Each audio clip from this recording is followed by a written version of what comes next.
यहाँ जिस तरीके से पिछड़े समाज के लोग भी हैं तो परसेप्शन टूटता हुआ दिख रहा है कि चंद्रशेखर आजाद सिर्फ किसी खास कम्युनिटी के, किसी खास वर्ग के नेता हैं। आपका क्या परिचय है?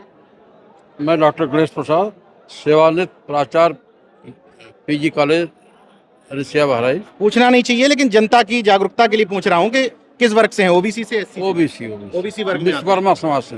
विश्वकर्मा समाज से हैं।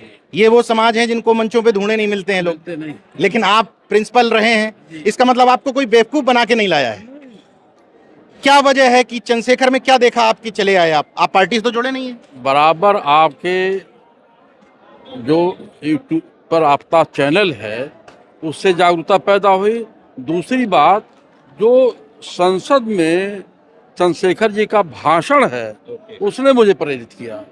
जो बिंदु कोई नहीं उठाता है संसद में चंद्रशेखर वो बिंदु उठाते हैं। सबसे बड़ी बात यह है, इतिहास तो सब लोग जानते हैं, क्या इतिहास में है, कौन महापुरुष, वर्तमान की बात है। हाँ, किसने? चंद्रशेखर आजाद ने जो ज्वलंत समस्याएं हैं इस समय देश की, नौजवानों की, स्त्रियों की, बेरोजगारों की, हमारे आम आदमी की जो समस्या है उसको सबके सामने रखा। ये मुझे आकर्षित करता है, मुझे बहुत प्रेरित करता है।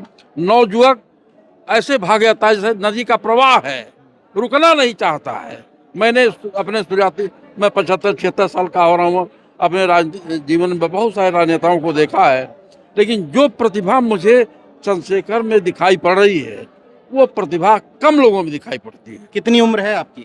76 साल, 76 है। आपकी उम्र? 81 साल। 81। उम्र? 67। 67। 72। 70 साल का। 70 साल। आपका परिचय?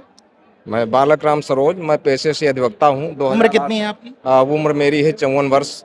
मैं बीच में इसलिए रोक रहा हूं, एक और परसेप्शन टूट गया इस मंच पे और इस प्रबुद्ध सम्मेलन में कि चंद्रशेखर आजाद के पास केवल युवाओं की फौज है।